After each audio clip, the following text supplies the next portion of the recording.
నీలో వచ్చిన గొప్ప మార్పు ఏదైనా ఉంటే అదే. ఏకాంతమునందంటే అందరికీ దూరంగా ఒక్కడివిగా ఉండి ఈశ్వరుడితో సంబంధాన్ని పెంచుకుంటున్నావు. ఇదే రావలసిన మార్పు. ఇది నీకు కటాక్షింపబడుతున్నటువంటి ఫలితం. ఈ ఫలితాన్ని నువ్వు త్రోసిరాజనకూడదు. ఒక్కడివి ఉండి చక్కగా ఏకాంతాన్ని అలవాటు చేసుకోవాలి. ఇది పావుని చూసి నేను నేర్చుకున్నాను. ఎంతటి మహానుభావుడండి, నిజంగా ఎంత గొప్ప మాట చెప్పారండి వారు. పాము తర్వాత మచ్చికము. మచ్చికము అంటే ఇంకా నేను ఆ పాము గురించి ఇతర విషయాలు ఏవి ప్రస్తావన చేయట్లేదు. ఎందుకంటే వాటి గురించి ప్రస్తావన చేస్తే కొంచెం ఇబ్బంది ఉంది. అది 3 రోజులు తీసేసుకుంటుందేమో అని భయం చేత నేను ప్రధానమైనటువంటి విషయాల్ని మాత్రమే మనవి చేస్తున్నాను. ఇది చూడండి, పాము గురించి చెప్పాలంటే మీరు ఎప్పుడైనా పరిశీలన చేయడానికి నేను మీకు ఒక క్లూ ఇచ్చి వదిలిపెట్టేస్తాను. మీరు ఆ కోణంలో పరిశీలన చేయండి.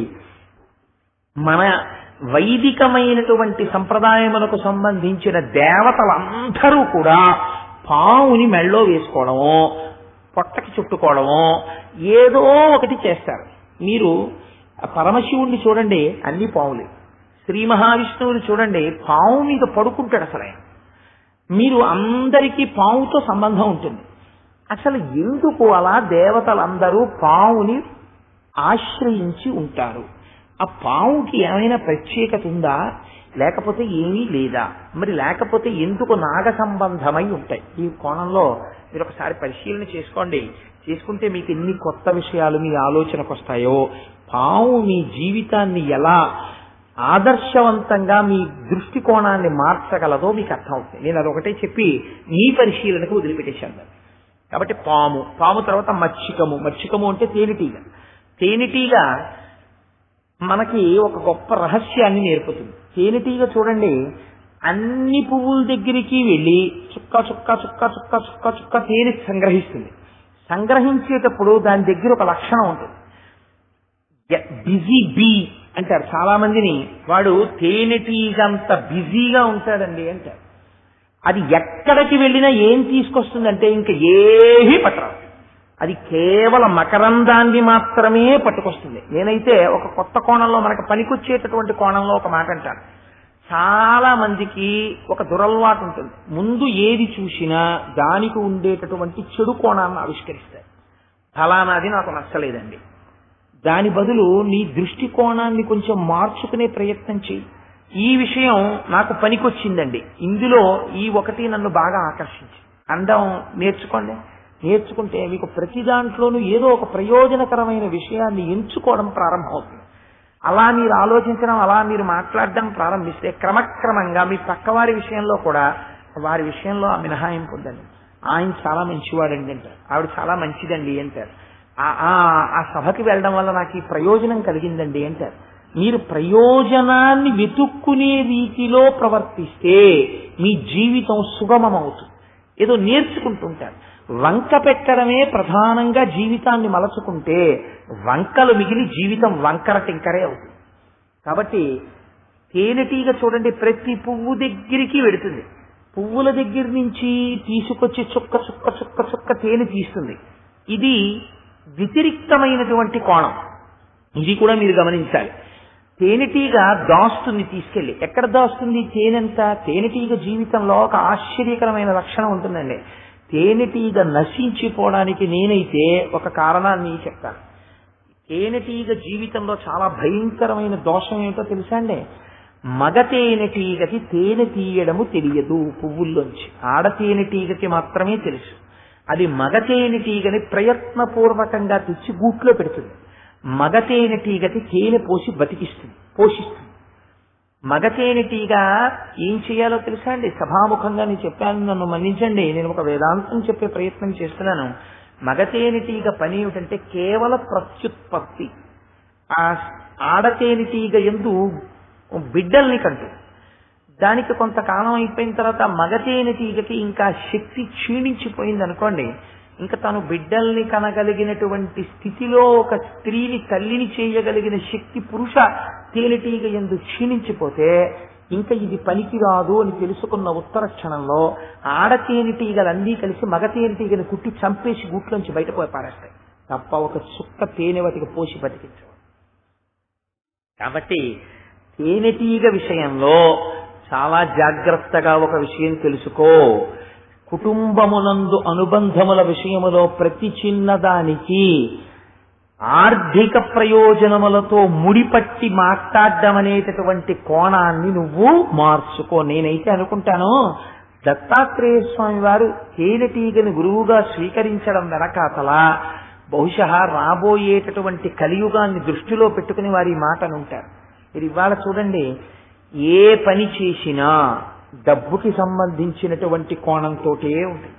ఆఖరికి తల్లిదండ్రుల ప్రేమ కూడా ఇవాళ ఎంత దారుణంగా ఉంటుందంటే, లోకమంతటి చేత పూజింపబడేటటువంటి వ్యక్తి, ఎన్నడూ ఎవరిది ఒక నయా పైసా ఆశించనటువంటి వ్యక్తి, నిజంగా అలా ఆయన ఆశించడమే జరిగితే లక్షలు సంపాదించుకోగలిగినటువంటి వ్యక్తిని కూడా ఆయనకి సంబంధించిన వాళ్ళు, ఆయన అత్తమామలో కూడా అనుమానపడతారు. డబ్బు కోసమే మా వాడు ఇలా ప్రవర్తిస్తున్నాడనుకున్నటువంటి కుటుంబాలు నాకు తెలుసు. మా అల్లుడు మా ఇంటి కోసమో మా డబ్బు కోసమో ఎరవేస్తున్నాడు తప్ప మా మీద గౌరవం లేదు అన్న భావన మనసులో నాటుకుని తమంత తాము దూరమైపోయి తమంత తాము నిష్కారణంగా చక్కటి ఆశ్రయాన్ని కోల్పోయినటువంటి వృద్ధులు నాకు తెలుసు. ఎందుకు కోల్పోతారు అంటే ఆర్థికమైనటువంటి అనవసరపు ఆలోచనలు. నిజంగా అలా చేసే వ్యక్తే కాదా వాళ్ళకు ఉండదు. తల్లి తండ్రి కాస్త వయస్సు వచ్చేటప్పటికి పిల్లలకు బరువు అయిపోతారు. ఎందుకని? అబ్బో మనం తెచ్చి పెట్టుకుంటే మన సుఖానికి అడ్డు, వాళ్ళని పోషించడం మనకి ఇబ్బంది. ఒక కొడుకుని ఇవాళ పోషించడం ఇబ్బంది. ఎంతవరకు ఇదో నాకు తెలియదు, కానీ ఇవాళ నేను ఒక విషయం చదివి ఒక పేపర్లో తెల్లబోయాను. నేను దత్తాత్రేయ స్వామి వారి గురువుగా ఒక తేనెటీగని స్వీకరించారు అంటే ఆశ్చర్యం ఏముందండి. నేను I'm not erring, I'm not proposing anything that is wrong. మీరు ఇవాళ పేపర్లో వచ్చినటువంటి పేపర్లలో ఒక పేపర్లో వచ్చింది చూడండి, తల్లిదండ్రులు తెలిసి తెలిసి ఆడపిల్లల్ని చేయరానటువంటి వృత్తులలోకి తల్లిదండ్రులే పంపిస్తున్నారు డబ్బు కోసం అని నేను ఒక పేపర్లో చదివాను. అంటే ఇవాళ ఆర్థికమైనటువంటి సంబంధములు కుటుంబాల్లో ఎంత దారుణమైన స్థాయికి వెళ్ళిపోతున్నాయి. ఆడతేనిటీగా మగ తేనెటీగా మధ్య ఉన్నటువంటి సంబంధం అంత దారుణమైంది కాదండి. ఇంత కష్టపడి ఆడతేనెటీగ తెచ్చింది, ఎంత చిత్రంగా దాస్తుందండి. దానికి ఎక్కడి నుంచి వచ్చిందో తెలియదు. ఆ టెక్నాలజికల్ నోహౌ ఆ మైనంతో చక్కటి గూడు కడుతుంది. ఆ గూడు కూడా ఒక పెద్ద చెట్టు కొమ్మల్లో పెడుతుంది. దానికి చిన్న చిన్న గదులు పెడుతుంది. ఎక్కడి నుంచో పువ్వులోంచి తెచ్చిన ఇంతంత చుక్క మకరందాన్న గదుల్లో పోస్తుంది. అది కిందకి కారిపోకుండా మైనంతో మూసేస్తుంది. ఆ తేనె పట్టంతా కలిపి మీరు ఎక్కడైనా ముట్టుకుని ఇలా అంటే తేనె కింద పడుతుంది. అందులోనే గదుల్లో గుడ్లు పెట్టుకుంటుంది. ఆ గదుల్లోనే ఉంటుంది. అటు పక్క నుంచి ఎవరైనా పెడుతున్నారనుకోండి, వాడు దీని తేనె తాగేస్తాడేమో అని కుట్టి చంపేస్తుంది. పగపట్టి తిరుగుతుంది తేనెటీగ. తన కొండి విరిగిపోతుంది తేనెటీగ కరిచిందంటే. అంత భయంకరంగా వెంటపడుతుంది, వెంటపడి చంపుతుంది. ఇన్ని చేస్తే నిజంగా తేనె తీసేసుకుందాం అనుకున్నవాడు ఏం చేస్తాడో తెలుసా అండి? పట్టు బాగా పెద్దదైందా లేదా పెద్దదైందా లేదా పెద్దదైందా లేదా చూస్తాడు. తేనె పట్టు బాగా పెద్దదైన తర్వాత వాడు నిశ్శబ్దంగా చెట్టు కిందకొచ్చి విపరీతమైనటువంటి పొగొచ్చేటట్టుగా అక్కడ కట్టెలో లేకపోతే ఏదో ఒక ఇంధనమో పెట్టేసి వాడు వెళ్ళిపోతాడు. ఈ పొగ బయలుదేరిపోయి ఆ తేనె పట్టు మీదకి వెళ్ళిపోతూ ఉంటే ఆ పొగ భరించలేక తేనెటీగలన్నీ వెళ్ళిపోతాయి. వాడు చక్కగా తేనె పట్టునంతటినీ కత్తిరించి తెచ్చేసి ఇన్ని గుడ్లుంటాయి దాని నిండా, ఆ గుడ్లన్నీ తీసేసి ఆ తేనె పట్టుని చక్కగా పిండేసి ఎన్ని కోట్ల పువ్వులలో మకరందం అది. ఆ తేనెనంతా పిండేసి సీసాలో పట్టేసి మూత పెట్టేసుకుని ఈ తేనె పట్టు తీసి విసిరేసి వెళ్ళిపోతాయి. ఏమైంది? ఇంత సంపాదించింది. తల్లి గర్భము నుండి ధనము తాడెవ్వడు వెళ్ళిపోయెడినాడు వెంటరాదు, లక్షాధికారైన లవణమన్నమె కాని మెరుగు బంగారం భూమింగపోడు, విత్తమార్జన చేసి విర్రవీగుటె కాని కూడపెట్టిన సొమ్ము కుడువలేడు, పొందుగా మరుగైన భూమిలో పలపెట్టి దాన ధర్మము లేక దాచి దాచి తుదకు దొంగల చిత్తురో దొరలకవును, తేనెడ్జుంటీగలీయవా చెరువరులకు భూషణ వికాస శ్రీధర్మపుర నివాస దుష్ట సంహార నరసింహ దురిత దూర. నృసింహశతకర్త అడుగుతాడు, తేనెటీగలు ఇంత తేనె తెచ్చి దాచే ఏమనుభవించే చివరికి? ఏమీ లేదు. మళ్ళీ వెళ్ళాయి, పాఠం నేర్చుకున్నాయా, బుద్ధి ఏమైనా వచ్చిందా? మళ్ళీ మొదలు, మళ్ళీ తేనె పట్టు, మళ్ళీ మగ తేనెటీగ, మళ్ళీ గూడు, మళ్ళీ తేనె. ఏమిటి సంపాదించింది తేనెటీగ ఆఖరికి? ఏమీ లేదు. కాబట్టి నేను తేనెటీగని చూసి దాచుకోవడమునందు మృత్యు ఉన్నది, త్యాగమునందు అమృతత్వమున్నది అని నేను తెలుసుకున్నాను అని దత్తాత్రేయ స్వామి వారు తేనెటీగ గురించి మాట్లాడతారు. నిజంగా మీరు సృష్టిలో ప్రతి విషయాన్ని ఈ కోణంలో పరిశీలన చెయ్యడం అన్నది మనస్సుకు అలవాటు పడిపోయింది అనుకోండి, మీకు గురువు సర్వత్రా కనపడుతున్నట్టే లెక్క. మీకు ప్రతి దాంట్లోంచి పాఠం కనపడుతుంటుంది, పాఠం వినపడుతుంటుంది. మీరు దేని దాటి వెళ్ళిపోతారు? ఎందుకు తప్పు చేయవలసిన అవసరం వస్తుంది? ఎక్కడ మీరు తప్పు చేయలేరు. ఎంత గొప్ప కోణాన్ని ఆవిష్కరిస్తున్నారో చూడండి. అందుచేత పాము, తేనెటీగ, ఒక కొండ చిలవ. కొండ చిలవ నాకు గురువు. కొండ చిలవ గురువు ఎలా అవుతుందండి? కానీ ఇక్కడ కొండ చిలవని ధనాత్మకమైన సంబంధంలో చెప్తున్నారు. మళ్ళీ ఇదే కొండ చిలవకు సంబంధించిన తత్వాన్నే రుణాత్మక సంబంధంలో చెప్తే ఇది శాప అవుతుంది. నేను రెండు కలిపేస్తే రెండు గురువులు పూర్తి చేసిన వాడిని అవుతాను. రెండవది, ఒకేసారి తత్వాన్ని కూడా ప్రతిపాదన చేసేయడం పూర్తయిపోతుంది. చూడండి, కొండ చిలవకి ఒక లక్షణం ఉంటుంది. వీడు కొండ చిలవలా పడున్నాడు రా అంటారు. కొండ చిలవ భూమి మీద అలా పడుంది. దానికి ఆకలి అయ్యలేదు అని మీరు అనుకుంటే పొరపాటు. దానికి ఆకలి వేస్తుంది. కానీ దానికి కింద గమ్మత్తు ఏమిటో తెలుసా అండి? అది ఆకలి వేసినా సరే అది కదవదు. ఏదైనా వస్తే అదే పడుతుంది నోట్లో. ఎందుకు నేను వెళ్ళడం అలా పడుకుంటుంది. నీరసంగా ఉందనుకోండి, రాయి ఏదన్నా తిందాం అని అలా పడుకుంటుంది. పడుకుంటే ఆఖరికి మరి ఈశ్వరుడి సృష్టిలో ఉన్న విచిత్రం ఏమిటో కానీ దానికోసమే వచ్చినట్టు వస్తుంది. వచ్చి అలా వెడుతూ ఉంటుంది. చక్కగా ఏమీ తెలియని దానిలా పడుకుంటుంది. కాబట్టి చూసేటటువంటి జంతువులు కూడా ఏమని భ్రమపడతాయంటే అది కూడా రాయో రప్పో అనుకుంటాయి. అనుకుని చక్కగా దాని దగ్గరకు వచ్చేదాకా పడుకుంటుంది.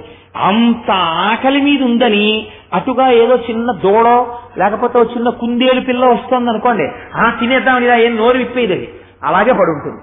ఆ కుందేలు పిల్ల వచ్చి అలా దూరంగా ఆడుకుని కొంచెం దగ్గరగా వస్తుంటే బల్లి చూడండి మళ్ళీ కొండ చిలవలాగా ఏం తొందరపడదు, అలా ఉంటుంది. ఈ పురుగు అలా తిరిగి దగ్గరగా వస్తుంది. అందింది అనుకున్నప్పుడు ఒక్క దూకులో పట్టేసుకుంటుందండి, అలా పడుకుంటుంది. ఇక నోటికి అందేస్తుంది అనుకున్నప్పుడు ఒక్క దూకు పట్టేసుకుంటుంది.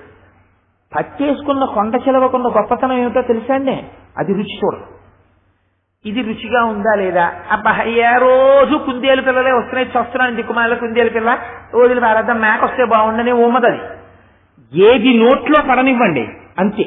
నవలడం, రుచి చూడడం, ఆస్వాదించడం కొండ చిలవకుండదు. అది మింగేయడం మొదలెట్టేసి కంఠంలోంచి కడుపులోకి తీసుకెళ్లిపోయి కొన్ని పెద్ద పెద్ద ప్రాణులు ఉంటాయి. అవి కడుపులోకి వెళ్ళినా చచ్చిపోవు, ఇంకా ప్రాణంతో ఉంటాయి. కొండ చిలవ కడుపులో దున్నపోతుల్ని మింగేస్తుందండి కొండ చిలవ. మీరు పురాణ వాంగ్మయం చూడండి, లేకపోతే పెద్ద పెద్ద అరణ్యాల్లో ఉండే కొండ చిలవలు దున్నపోతుల్ని మిగుతాయి. మిగతా దున్నపోతు పట్టానికి సావదు. అప్పుడు అది ఏం చేస్తుందో తెలుసా అండి? అబ్బా ఇది ఎంతకీ సావట్లేదు, లోపల కదులుతోంది, నిప్పెడుతోంది కడుపులో అని వెళ్ళి ఓ చెట్టుకు చుట్టుకుంటే ఇది చుట్టుకోవడంలో దాని శరీరం వంగిపోయి విరిగిపోతుంది. ఆ లోపల ఎముకలు పట విరిగిపోయి చచ్చిపోయిన తర్వాత జీర్ణం అయిపోతుంది తప్ప కొండ చిలవ నవలదు, రుచి చూడదు. రుచి అన్నది అసలు కొండ చిలవకు తెలియదు. అది ఎందుకు తింటుంది అంటే ప్రాణం తింటే నిలబడుతుంది కాబట్టి తింటుంది అంతే. మనిషి కొంతైనా ఇది నేర్చుకోవాలి. నేను కొంతైనా అన్నమాట ఎందుకన్నా తెలుసా అండి? చాలా కష్టం అండి. It's not so easy. ఆ రుచికి తెలియకుండా తినవు అంటే నేను అలా అంటే మీరు వెంటనే నన్ను తప్పుపడతారు. నేను కూడా అంత మాట అనడానికి తగినంత అధికారంలో నేను ఉన్నానా లేదా అని నాకే అనుమానం. అందుకని నేను ఆ మాటను అంత గట్టిగా నేను చెప్పటం లేదు. ఎందుకంటే ఆ స్థితికి పొందనటువంటి వాడు దాని గురించి అంతగా శాసించి పుస్తకం చూసి చెప్పడం తప్పు. అలా చెప్పకూడదు. నేనే ఒక్కొక్కసారి అంటే నేనేం గొప్పవాడిని కాదు. ఒక 3 రోజులు 4 రోజులు ఎప్పుడైనా ఓ రుచి బాగోలేదు అనుకోండి, ఆల్ రైట్, వాటి ఏమవుతుంది? ఎన్ని పురాణాలు చెప్పావు, ఏది చప్పగా ఉంటే ఏమవుతుంది, తినలేవా అని తినేస్తాను హాయిగా. 1 రోజు 2 రోజులు 3 రోజులు 4 రోజులు 5 రోజులు 1 వారం తట్టుకుంటాను. 8వ రోజున ఎవరు రోజు నాకు వండి పెట్టడం వల్ల ఈ శరీరం ఇలా అయిపోయిందో, రుచికి లగ్గకపోతే ఇలా ఎందుకు అవుతుందండి? కాబట్టి వారి దగ్గరికి వెళ్ళి, వారంటే ఎందుకు 10 మాటలు దాన్ని పెద్దది చేసి మాట్లాడదామని చెప్పట్లేదు, నా భార్య దగ్గరికి వెళ్ళి చచ్చిపోయింది జింహ వారంలో నుంచి, అమ్మయ్యా నువ్వు వచ్చేసావు, ఇంకా మళ్ళీ నాకేమీ పర్వాలేదు, వంకాయ కారం పెట్టి కూరండో అంటే నిజంగా నాకు ఇష్టమని కాదు, ఒక ఉదాహరణకు చేస్తున్నాను అనేస్తాం గబుక్క. నువ్వు వారం రోజులు రుచి తెలియకుండా తిన్నావేమో, 8వ రోజున ఈ అన్న మాటతో అంతా కొట్టుకుపోయింది, అంతే పోయింది అనకుండా, ఏమండి వారం రోజులు ఎలా ఉన్నారు, ఈశ్వరుడు చక్కగా పోషించాడు, చక్కగా ఏదో పదార్థం ఇచ్చాడు, తిన్నాను సంతోషంగా ఉన్నాను అనగలమా? అలా అనగలిగితేనండి వాడు సమాజమునకు ఒక పెద్ద ఆస్తి. ఎక్కడో ఉంటారు కొంతమంది, లేరని నేను అన్నా. మా గురువు గారు ఉన్నారు మహానుభావుడు, బ్రహ్మశ్రీ అమరేశ్వర ప్రసాద్ గారు, వారు చిత్రమైన మాట అంటుంటారు నాతోటి, ఎందుకయ్యా కోటేశ్వరరావు హోటల్ అవి ఏ ప్రాంతానికి వెళితే ఒక్కొక్క ప్రాంతంలో ఒక్కొక్క పళ్ళు దొరుకుతాయా, అన్ని ప్రాంతాల్లో అలా ఉండవు. నువ్వు హైదరాబాద్ వెళ్ళు, చుక్కున్న అరటిపళ్ళు దొరుకుతాయి.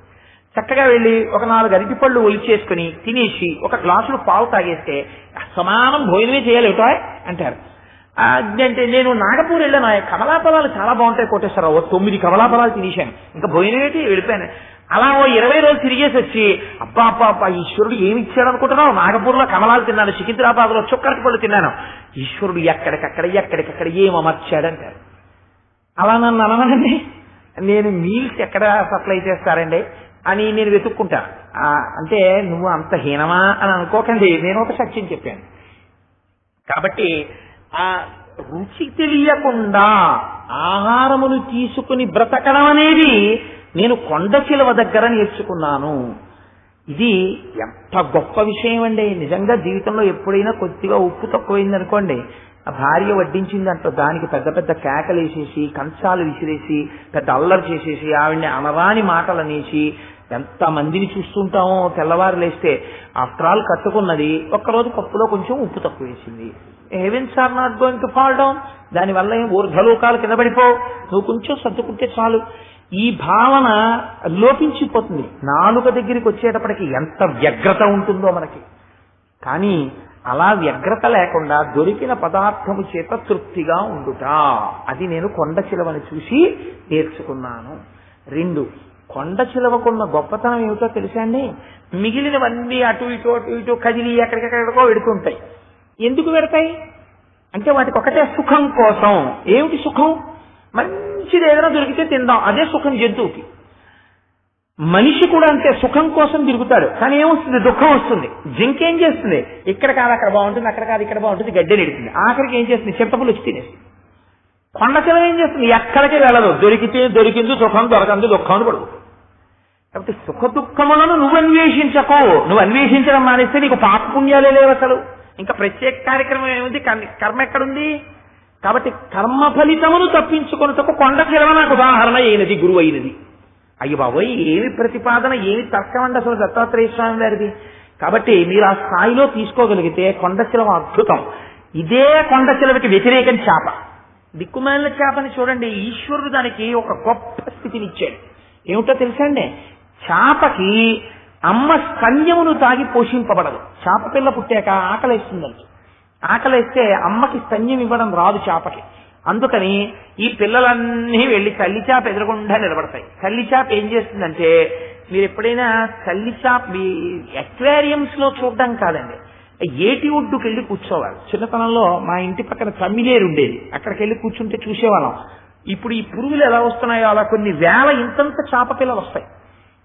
ఇంత పెద్ద చేప ఉంటుంది, తల్లి చేప వచ్చేదో నిలబడుతుంది, తోక ఇలా ఇలా ఊపుతూ నిలబడుతుంది చక్కగా, నోరు ఇలా ఇలా ఇలా ఇలా అంటే మొప్ప కూడా ఇలా ఊగుతూ కనపడుతుంది.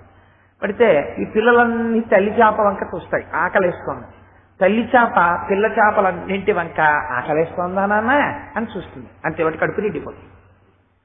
నిండిపోయి వెళ్ళిపోతే ఆడుకుంటూ హాయిగా. కొన్నాళ్లు పోయిన తర్వాత వాటి మొప్పలతో వాటికి ఒక గొప్ప శక్తి వస్తుంది. అది నీట కరిగిపోయిన ఆక్సిజన్ ని చేప గ్రహిస్తుంది. గ్రహించి నీటిలో దొరికినటువంటి చిన్న చిన్న పురుగులు గట్రా తినేసి బతికేయడం మొదలెట్టేస్తుంది. అలా మొదలుపెట్టినటువంటి చేప కడుపు నిండుగా ఉందనుకోండి, ఒక చేపలు పట్టేటటువంటి వాడు వచ్చి ఒక ఎర వేశాడు అనుకోండి, ఇంత కడుపు నిండా ఉన్న చేపక ఎర ఎందుకండి?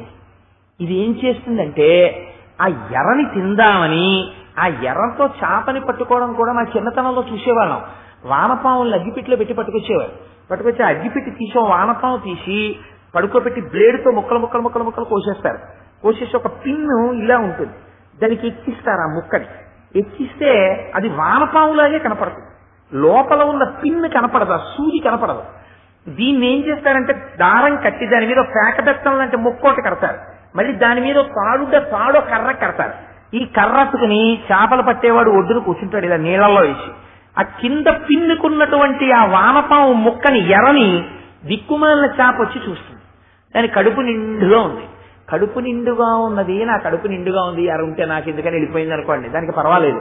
కానీ దానికి ఎంత తాపత్రయమో రుచి అంటే, అబ్బాయి ఎర కనపడింది కదా, పోని మనం తినకపోయినామో చప్పరించి వెళ్ళిపోదామని నోరు తెరిచి చప్పరిద్దామని ఆ పిన్నుని ఇలా కొరుకుతుంది. కొరగ్గానే ఇలా ఉన్న పిన్ను దాని నోట్లోకి నొక్కుకుంటుంది.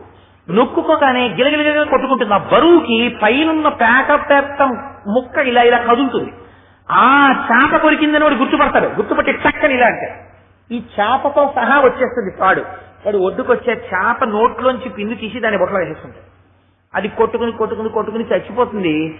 నోటితో ఎరని కొరుకుదాం అనుకున్న చేప వీడి నోట్లోకి వెళ్ళిపోతుంది. సరే, జింహ చాపల్యానికి చేప జాతే చచ్చిపోతుంది. అప్పటి నుంచి ఇప్పటి వరకు చేపలు అలాగే జరిగిపోతాయి. వల వేసి పెట్టడం వేరనుకోండి, ఎరకి దొరుకుతుంది చేప. కాబట్టి జింహల్ చాపల్యమునకు నశిస్తున్నది చేప. రుచి తెలియకుండా, రుచిని గురించి చూడకుండా బ్రతికిపోయి బాగుపడిపోతున్నది కొండ చిలవ. నేను ఈ రెంటిని కూడా గురువులుగా స్వీకరించాను. ఒకటి వ్యతిరిక్త కోణం, ఒకటి ధనాత్మకమైన కోణం. రెండు కోణములలో నేను రెండింటినీ గురువులుగా స్వీకరించాను అంటారు. అందుకని కొండ చిలవ. కొండ చిలవ తర్వాత ఒక పావురము. పావురాన్ని స్వామి గురువుగా స్వీకరించారు. పావురాన్ని గురువుగా స్వీకరించడంలో ఒక ఆశ్చర్యకరమైనటువంటి ప్రతిపాదన ఉన్నది. మనం అందరం కూడా ఆ పావురం అంటే వారు ఒక కథ చెప్పారు. చెప్పి అందుకుని నేను పావురాన్ని గురువుగా తీసుకున్నాను అన్నారు. ఒక పావురం పావురాలకి కొంచెం ఈ సంసార సంబంధమైనటువంటి ప్రేమలు ఎక్కువ. అందుకని ఒక ఆడపావురం ఒక మగ పావురం గూడు కట్టుకుని ఒక గూట్లో ఉన్నాయి చెట్టు మీద. ఏదో 4 పిల్లల్ని పెట్టి ఆ 4 పిల్లలు ఈ పావురాలు ఎంతో సంతోషంగా ఉన్నాయి. అవి ఎక్కడికో వెడుతుండేవి, ఏదో తెస్తుండేవి. ఈ పావురాలు నోరు తెరిచేవి, పిల్లల నోట్లో పెట్టేవి. సంతోషంగా కాలం గడిచిపోతోంది. ఒక రోజున ఒక వేటగాడు వచ్చాడు, వల పన్నాడు, నూకలు చల్లాడు. ఈ పిల్ల పావురాలకి ఇంకా అనుభవం లేదు, వల పన్ని ఉన్నది అన్న విషయం వాటికి తెలియదు. అందుకని ఆ నూకల కోసమని పిల్ల పావురాలన్నీ వాలితే ఈ తల్లి పావురం ఏదో ఆహారం పట్టుకుని వచ్చింది. వచ్చి చూసింది చెట్టు మీద కూర్చుని. కింద పిల్లలు 4 పిల్లలు కూడా వలలో చిక్కారు. ఈ వేటగాళ్ళకి ఒక ఆశ్చర్యకరమైన లక్షణం ఉంటుంది. మీరు ఎప్పుడైనా చూశారో లేదో కానీ నేను ఒకసారి చూశాను. అది ఇప్పటికీ నా మనస్సుని కలసివేస్తుంటుంది. వాళ్ళు ఆ ఉడతల్ని పట్టేటటువంటి వాళ్ళ దగ్గర ఈ లక్షణం ఎక్కువగా ఉంటుంది. వాళ్ళు ఏం చేస్తారంటే మళ్ళీ అది పారిపోకుండా ఉండడం కోసమని ఆ కాలిని వేలుకు చుట్టుకుని గట్టిగా సాగతీసేస్తే ఆ కాలు ఇంక చచ్చిపడిపోతుంది, నడవదు, ఎగరదని. అందుకని సాగతీసేసి ఆ రెక్కలు విరిచేసి బుట్టలో పడేస్తున్నారు. 4 పిల్లలకి అలా అయిపోయి వాళ్ళు బుట్టలో పడిపోతే ఆ ఆడపావురం తట్టుకోలేక అది కూడా కీచ్ కీచ్ కీచ్ కీచ్మని అరుస్తూ వల మీద వాలింది.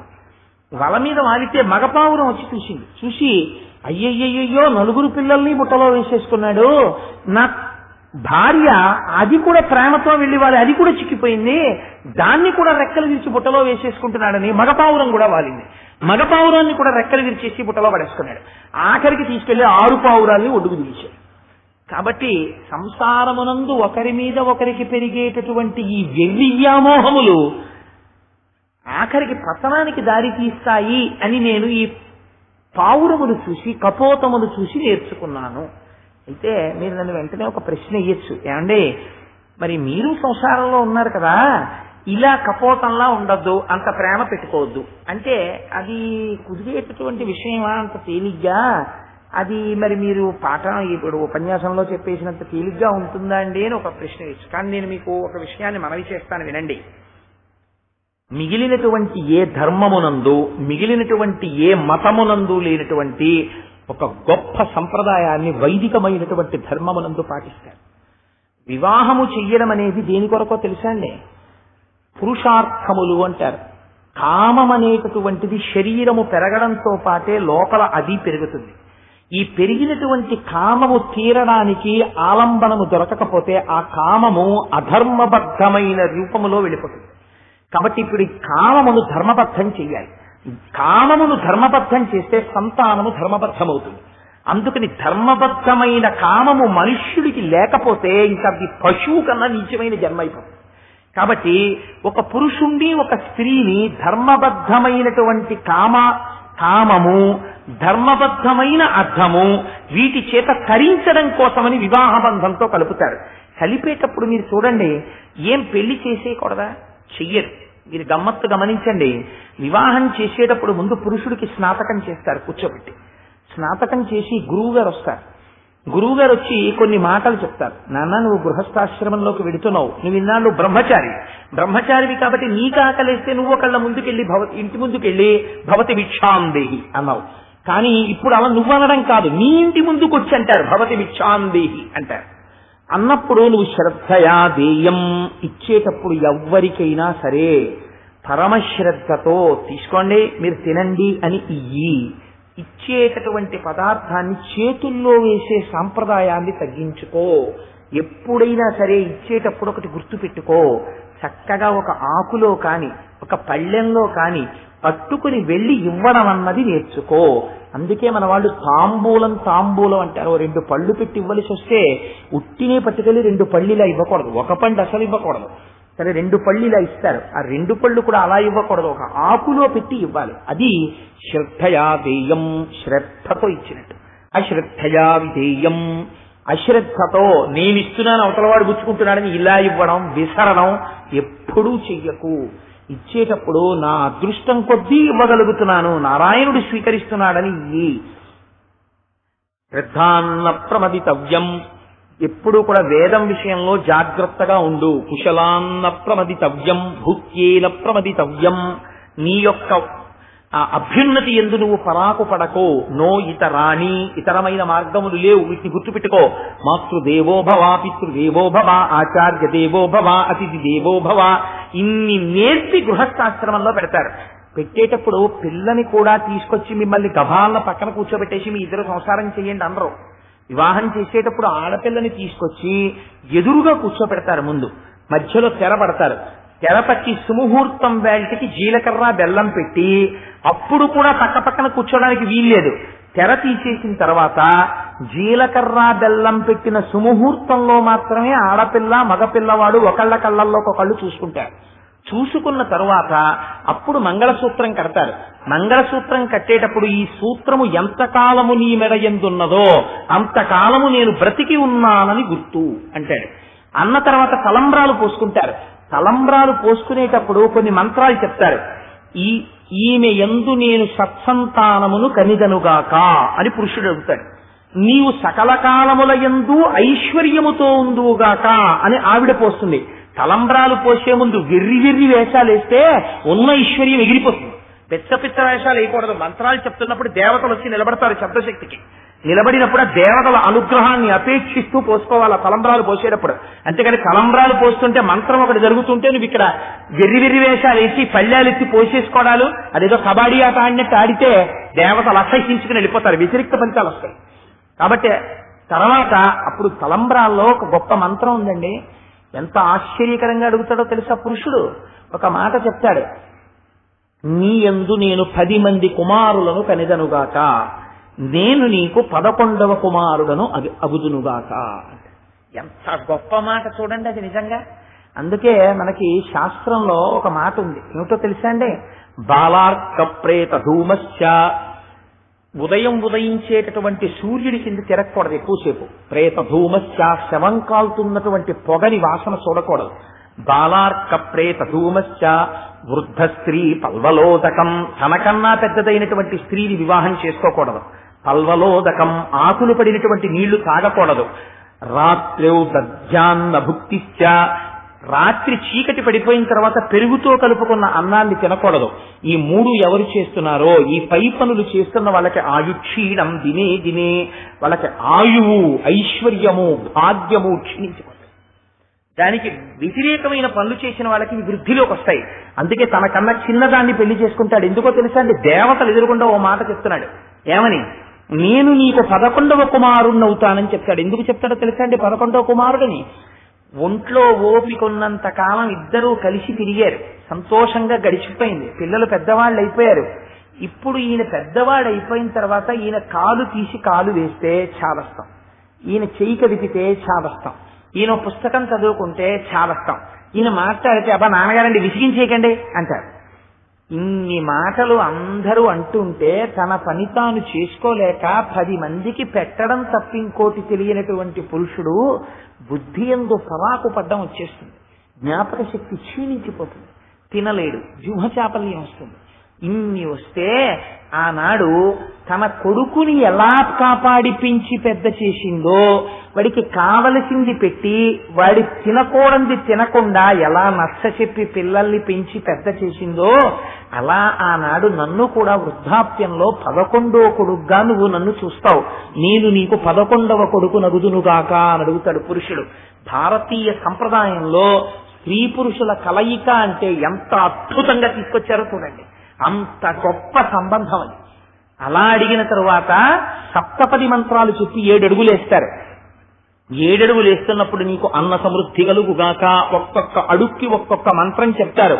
ఇవాళ పెళ్లి చేసుకుని రేపు విడిచిపెడితే ఈ జన్మలో చేశావేమో, పిచ్చ పిచ్చ వేషాలు వేసి పెళ్లి చేసుకుని పెళ్లాన్ని విడిచిపెట్టిన దౌర్భాగ్యుడికి, భర్తని విడిచిపెట్టిన ధూర్తురాలికి శాస్త్రం ఏం శిక్ష వేస్తుందో తెలుసా అండి? ఎందుకంటే దేవతల సాక్షిగా మంత్రం చెప్పి బ్రహ్మముడేశారు. మేమిద్దరం జీవితాంతం కష్టమైన సుఖమైన కలిసే ఉంటాం, ఒకరిలో ఒకరమై ఇద్దరిగా కనపడుతున్న ఒకరిగా బతుకుతామని ప్రమాణం చేస్తే బ్రహ్మముడి వేశారు. బ్రహ్మముడి దేవతల ఎదురుగుండా అగ్నిసాక్షిగా వేయించుకుని భార్యను విడిచిపెడతావా నువ్వు? దేవతలు అంగీకరించారు, కొన్ని కోట్ల జన్మలు కట్టి కుడిపేస్తుంది ఆ పాపం. కాబట్టి అలా చేయకూడదు. ఇష్టం అసలు విడాకులు విడిచిపెట్టడం అన్న మాటే లేదు. భార్య యందు దోషం ఉంటే దిద్దుకోవడమే భర్త యొక్క ధర్మం. అహల్య తప్పు చేసింది, గౌతముడు విడిచిపెట్టాడండి, దిద్దుకున్నాడు తపస్సు చేయించి. అసలు భార్యని విడిచిపెట్టడం అన్న మాట మన జాతికి తెలియదు, మన సంప్రదాయంలో లేదు. ఇది భారతదేశంలో సనాతన ధర్మం యొక్క గొప్పతనం. ఈ మాట లేని మతం ఏదైనా ఉంటే నా మతానికి, అంత గొప్పదా మతం. కాబట్టి అంత వైదికమైన సంస్కారంతో ఆఖరికి ఇన్ని అయిపోయిన తర్వాత పాణిగ్రహణం చేయిస్తారు. ఆ పాణిగ్రహణం చేసేటప్పుడు ఒక మంత్రం చెప్తారు. ఆ ఆడపిల్ల తన కుడి చేతిని బాగా చాపి తిరగవేసి ఉంచాలి. పెళ్లి కొడుకు చేతిని బాగా బోర్లా ముందు పైన పెట్టి ఉంచాలి. ఆ మంత్రం జరుగుతుండగా ఆడపిల్ల కుడి చేతిని తన కుడి చేతితో పట్టుకునేటప్పుడు బొటన వేళ్లు 2 తగలాలి. తన వేళ్లు ఆవిడకి యొక్క చేతి పైభాగంలో, ఆవిడ వేళ్లు ఈయన చేతి కింద బాగా తగిలేటట్టు 2 చేతులు రాశి కలిపి పట్టుకోవాలి. పట్టుకుంటే ఆడపిల్లలు మగపిల్లలు కూడా పుడతారు. పాణిగ్రహణం చేసేటప్పుడు పొరపాటు జరిగితే ఆడపిల్లలన్నా పుడతారు, మగపిల్లలన్నా పుడతారు. ఒక్కొక్కసారి సరిగ్గా తగలకపోతే సంతానం కలగకుండా పోతుంది, దోషం వస్తుంది పాణిగ్రహణంలో. కాబట్టి పాణిగ్రహణం చేయించి నువ్వు సంతానమును వృద్ధి చెయ్యి అని మంత్రం చెప్తారు. మళ్ళీ ఇదంతా అయిన తర్వాత లాజహోమం చేయిస్తారు. ఆయన ఓ మాట చెప్పాడు పెళ్లి కొడుకు, మంగళసూత్రం కట్టి మాంగళ్యం తంతునానేనా మమ జీవన హేతునా కంఠే భద్మాని శుభగే తం జీవత శర్వాంశతం అన్నాడు. ఈ సూత్రము నీ కంఠమునందు ఎంతకాలం ఉంటుందో అంతకాలము నేనున్నానని గుర్తు అన్నాడు. నువ్వేమడుగుతావు మరి? ఆయన చాలా కాలం బ్రతికుండాలని. బావమరిది బతకగోరుతాడు అంటారు, అందుకే లాజహోమము అని చేయిస్తారు. ఆడపిల్ల చెయ్యి చాపుతుంది, చెయ్యి చాపితే అన్నదమ్ముడు వచ్చి చేతి నిండా నెయ్యి రాసి పేలాలకి దేవతలు వస్తారు. అరిచేతుల్లో పేలాలు పోసి ఇలా వెయ్యకూడదు, ఇలా వెయ్యకూడదు. ఆ లాజహోమం చేసినప్పుడు ఎడం వైపు నుంచి అగ్నిహోత్రంలో పడాలి, దోషికిని ఎడం వైపుకి తిప్పాలి. ఎడం వైపుకి తిప్పి లాజహోమం చేస్తే భర్తకి ఆయుర్దాయంలో దోషం ఉన్నా తొలగిపోయి దేవతల అనుగ్రహం కలిగి దీర్ఘాయుష్మంతుడవుతాడు. లాజహోమం చేయిస్తారు. నాకబలి చేయిస్తారు. నాకబలి అంటే తన భార్యకి ఇంతమంది పెళ్లిపీటల మీద చూసి దృష్టిదోషం కలిగిందేమో అని మహానుభావుడు పెళ్లి కొడుకు నాకబలి చేసి దృష్టిదోషం వెలగొడతాడు. స్థాళీపాకం చేయిస్తారు. మన ధర్మంలో వివాహం దేని కొరకో తెలుసా అండి? స్థాళీపాకం చేయిస్తారు. అందుకే ఇప్పుడు స్థాళీపాకం అంటే అర్థం బద్ధం లేని స్థాళీపాకాలు. అసలు స్థాళీపాకం అంటే ఏమిటో తెలుసా అండి? ధాన్యం తీసుకొచ్చి ఆడపిల్ల వెళ్లి ధాన్యం దంపాలి, దంపి చెరగాలి, కొత్త చాట పెట్టి చెరిగి ఈ ధాన్యంలో ఉన్నటువంటి బియ్యాన్ని తీసి మంత్రాలు చదువుతూ ఉండగా వండుతుంది. అన్నం వండి అందులో కొంత భాగాన్ని తెచ్చి భర్తకిస్తుంది. ఆ భర్త అప్పుడు ఇద్దరు పక్క పక్కన కూర్చుంటారు పీటల మీద. ఆయన యజ్ఞం చేస్తాడు, అగ్నిహోత్రంలో హోమం చేసి తర్వాత మిగిలిన అన్నం ఎంత ఉండాలో తెలుసా అండి? కనీసం ఇద్దరు బ్రాహ్మణులు భోజనం చేయడానికి సరిపోవాలి. ఆవిడ వచ్చి వడ్డించాలి. దీనిలో ఏం నేర్పుతారో తెలుసా అండి? తన భర్త అభ్యున్నతి, తనకి కలగపోయే పిల్లల అభ్యున్నతి, తనకి కలగపోయే ఐశ్వర్యం స్థాళీపాకంలో ఉంటుంది. నాకు ఒక్కొక్కసారి కోరికగా ఉంటుంటుంది, నా కూతురి వివాహం చేసినప్పుడు వ్యాఖ్యాన సహితంగా ప్రతి ఘట్టాన్ని చాలా అద్భుతంగా చేయిస్తూ నా కూతురు పెళ్లి చేయాలని నేను అనుకుంటుంటాను. కానీ అది ఈశ్వర ఇచ్ఛ, దానికి భగవంతుడి అనుగ్రహం ఉండాలి, నాకు రాబోయేటటువంటి వియ్యాల వారి సహకారం ఉండాలి. ఈ రెండు కలిస్తే కదా అని చేయగలుగుతాను. కాబట్టి ఈశ్వరుడు నా కోరిక తీర్చుగాక అని ఈశ్వరుణ్ణి ప్రార్థన చేస్తూ అందుకని స్థాళీపాకం చేస్తారు. సరే, ఇన్ని చేసి అంతర్లీనముగా ప్రతి చోట ఒక మాట చెప్తుంటారు మంత్రంలో, త్యాగము అలవడుగాక త్యాగము అలవడుగాక అని చెప్తుంటారు. ఇద్దరూ కలిసేది దేనికో తెలుసా అండి? ఒకరి చెయ్యి పట్టుకుని ఒకరు ఉద్ధరించుకోవాలి. ఆయన ధర్మమునందు వైక్లభ్యము చెందితే, ఏమన్నా మీరు పరాకు పడుతున్నారు, మీరు అలా చేయకండి, ధర్మంలో నడవండి భార్య అనాలి. ఆవిడ పరాకు పడుతోంది అనుకోండి, నీకు తెలియదు తప్పు, నలుగురిని పిలిచి మనం భోజనం పెట్టుకోవాలి, మనం ఈ మంచి పని చెయ్యాలి అని చెయ్యాలి. లోకమునందున్న పెద్ద మనుషులు ఏం చెయ్యాలో తెలుసా అండి? ఇలా సంసారములో ఉన్న వాళ్ళని ఉద్ధరించడానికి కార్యక్రమాలు చేస్తారు. ఇప్పుడు సుబ్బారావు గారికి ఏం అవసరం అండి? ఈ 9 రోజులు ఉపన్యాసాలు పెట్టవలసిన అవసరం ఆయనకేమిటి? బాబా గారి గుడి కట్టవలసిన అవసరం ఆయనకేమిటి? ఇన్ని ఏర్పాట్లు చేయవలసిన అవసరం ఆయనకేమిటి? అందరి సంసారంలో ఆయన టీవీ చూస్తూ ఆయన కూర్చోకూడదా హాయిగాను?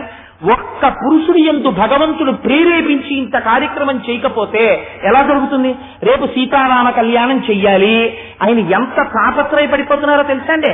భద్రాచలంలో జరిగినట్టుగా దంపతులు తలల మీద సీతమ్మ తల్లికి సంబంధించినటువంటి మంగళ ద్రవ్యాలు, కళ్యాణ ద్రవ్యాలు పెట్టుకుని, అందున మన అదృష్టం ఏమిటంటే రేపు సీతారామ కళ్యాణానికి అసలు రావడానికి అవకాశం లేకుండా ఎక్కడో బుక్ అయిపోయినటువంటి సుబ్రహ్మణ్య శర్మ గారు వాళ్ళకి క్షమాపణ చెప్పుకుని ఆయన చేయించడానికి వస్తున్నారు 7వ తారీఖు సాయంకాలం. కృష్ణావధానులు గారికి శిష్యుడు, మహానుభావుడు. అటువంటి సుబ్రహ్మణ్య శర్మ గారు వేదమంత్రాలు చదువుతుంటే మంగళధ్వని మధ్యలో వేదమంత్రాలు జరుగుతుండగా దంపతులు చక్కగా సామాగ్రులు తలల మీద పెట్టుకుని, మీరు గృహస్థాశ్రమంలో ప్రవేశించిందందుకు సీతారామ కళ్యాణం చేసుకోవడానికి ఇక్కడికి వచ్చి కూర్చుంటే చక్కగా దంపతులందరి గోత్రనామాలతో రామచంద్రమూర్తి ఉత్తరదంజాలు వేసుకుంటుంటే మీ అల్లుడు అవుతాడు ఆయన. ఆ రోజు తీసుకొచ్చి మీ చేతులు వేయిస్తారు. సీతమ్మ తల్లికి మంగళసూత్రం కడుతుంటే మీ చెయ్యి వేయిస్తారు.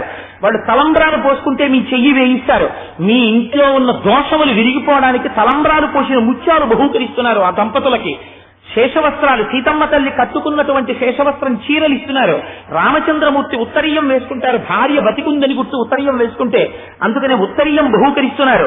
కొన్ని చదువుకోవడానికి ఆధ్యాత్మిక గ్రంథాలు బహూకరిస్తున్నారు. అక్కడ కళ్యాణమూర్తులు అద్భుతమైనటువంటి ఆగమ శాస్త్ర సంబంధంగా ఆయనకి భక్తికి మెచ్చి భగవంతుడు అలా ఇచ్చాడు. ఎప్పుడో 5 సంవత్సరాల క్రితం ఎవరో తెప్పించుకుని వదిలేశారు తీసుకోకుండా. ఈయన సీతారామ కళ్యాణం చేద్దాం అనుకునే వేళకి ఆ గృహస్థులు వీరికి ఇచ్చేశారు ఆ మూర్తుల్ని. అంటే ఉత్తినే కాదనుకోండి, ఏదో పురుషార్థం పుచ్చుకుని. ఆగమంలో ఎలా వంగి ఉంటాడో అటువంటి రామచంద్రమూర్తి, అటువంటి సీతమ్మ, అటువంటి లక్ష్మణుడు, అటువంటి హనుమ వచ్చారు మనకి. సుబ్రహ్మణ్య శర్మ గారు వస్తున్నారు. చక్కగా దంపతులు మంగళధ్వనుల మధ్య వస్తారు. అన్ని బాగున్నాయి కానీ టికెట్ ఎదుగు పెట్టారని మీకు అనుమానం రావచ్చు. పురుషార్థం అంటే అది. ప్రయత్నపూర్వకంగా ఇదే వివాహ మంత్రంలో త్యాగము త్యాగము త్యాగము అని చెప్తారు. నువ్వు సంపాదించిన ద్రవ్యంలో కొంత తీసి ఈశ్వరుడికి ఉపయోగించుకోవాలి. ఇలా ఉపయోగించుకోవడం కోసమే నువ్వు పెళ్లి చేసుకున్నావు. మీ ఇద్దరూ కలిసి అలాంటి పీటల మీద కూర్చోడానికే. అలా కూర్చోడానికి అందరికీ అవకాశం ఉంటుందో ఉండదో అని ఊళ్ళో పెద్దలు ఇలాంటి కార్యక్రమాలు చేస్తారు. చేసి అందరూ భద్రాచలం వెళ్ళలేకపోవచ్చు. భద్రాచలంలో ఎలా జరుగుతుందో అలా ఇక్కడ జరగాలి. అలా కార్యక్రమం జరగాలి, అలా వ్యాఖ్యానం జరగాలి. అందరూ వచ్చి కూర్చుని పొంగిపోవాలి. దంపతులైనటువంటి వాళ్ళు అయ్యా మేం చేస్తామని పొంగిపోయి వచ్చేటువంటి కళ్యాణాలు చేసుకోవాలి, చేసుకుని ధరించాలి. అందుకని పురుషార్థమవుతుంది. కాబట్టి అలా పురుషార్థమును పొందడం కోసం దాంపత్యంలో ప్రవేశించు అని చెప్పింది శాస్త్రం. అంతేకాని సీతారామ కళ్యాణం మనకెందుకండి, మనం ఎందుకండి చేయడం అని చేయడం కోసం అయితే ఇంకా దాంపత్యం ఎందుకండి? టీవీ చూడ్డానికి, భోగం అనుభవించడానికి, అస్తమానం మొగడు పెళ్ళం పిచ్చుకల్లా ముక్కులు కొట్టుకుంటూ కూర్చోడానికే. అందుకే దాంపత్యం అది కాదు. అలా వెర్రిలు పెంచేసుకుని ఎంతసేపు దాచేద్దాం దాచేద్దాం దాచేద్దాం అనుకున్నటువంటి సంసారాలు వెర్రి మోహాలు పెరిగిపోయి ఆఖరికి అదిగో ఆ కపోతములు అనగా పావురములు ఆ వలలో పడిపోయి ఎలా మరణించాయో అలా మరణించుతున్నారు.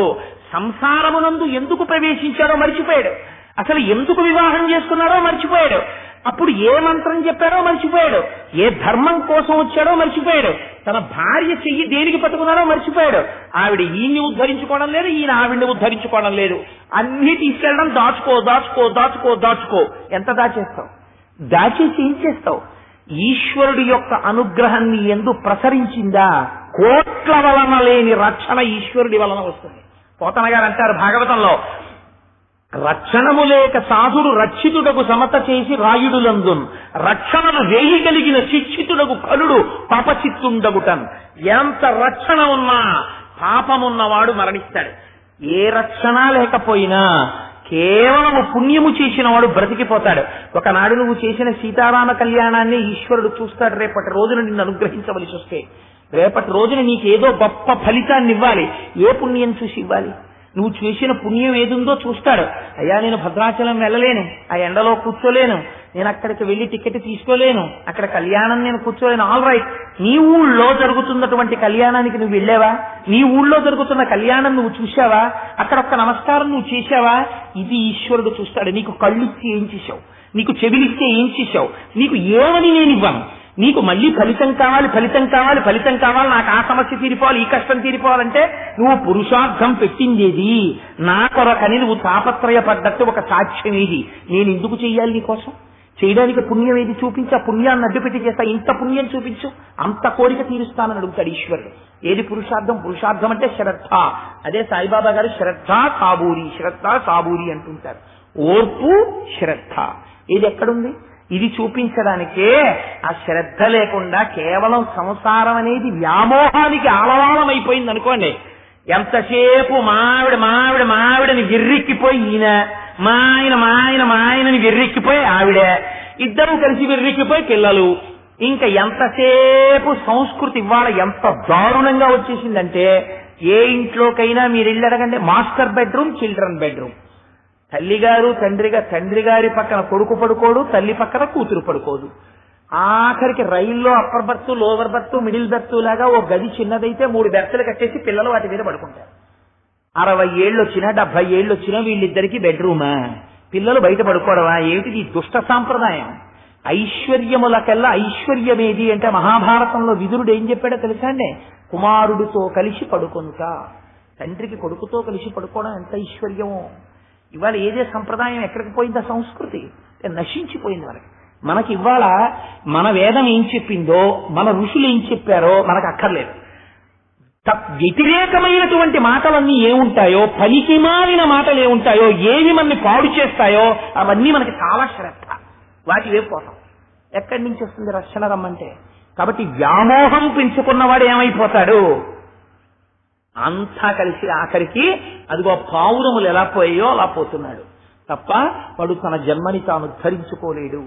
వివాహం దగ్గర నుంచే మన వాళ్ళు ఇంత నడిపించారు.